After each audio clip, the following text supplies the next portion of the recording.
Teachers have been using OneNote for years as a powerful tool to deliver content to students or to provide a space for collaboration in the classroom.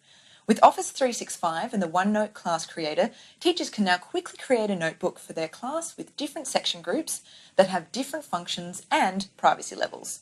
Let's take a look at the notebook that has been created with OneNote Class Creator.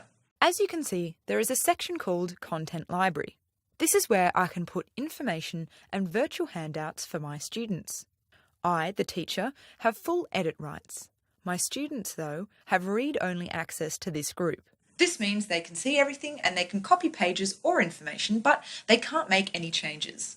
Next is the Collaboration section group. All students can read and edit content anywhere in this section group. Finally are the student notebooks. These are private notebooks shared between me, the teacher, and the student. As you can see, each of my students has a section group that I have set up for them. Now let's take a look at just how easy it is to set up your notebooks. Pretend I am a teacher named Jennifer Kim. I'm going to start in my OneDrive for Business space in Office 365.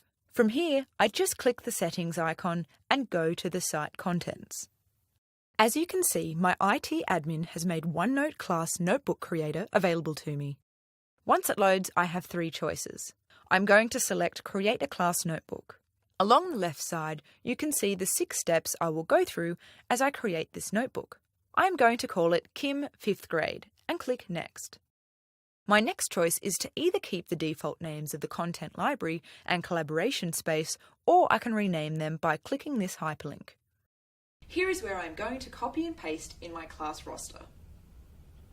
Now I get to design the student spaces. I'm going to create my own spaces that are tied to the content. I'm going to uncheck these 4 boxes here and add sections for maths, social studies, science, and so on. Once I have the sections I want, I click Next.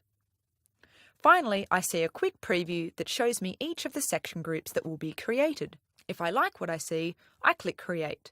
The notebook is created and I am given a URL. When I am ready to invite my students, they will need this URL to access the notebook. Click back to Home and then go to View Existing Notebooks.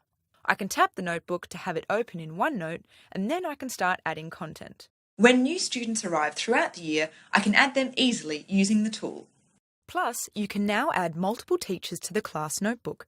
For example, co-teachers, team teachers, student teachers, and substitute teachers can now have full teacher access to your student notebooks. That's pretty much all there is to it. As you can see, it is easy to use but extremely powerful.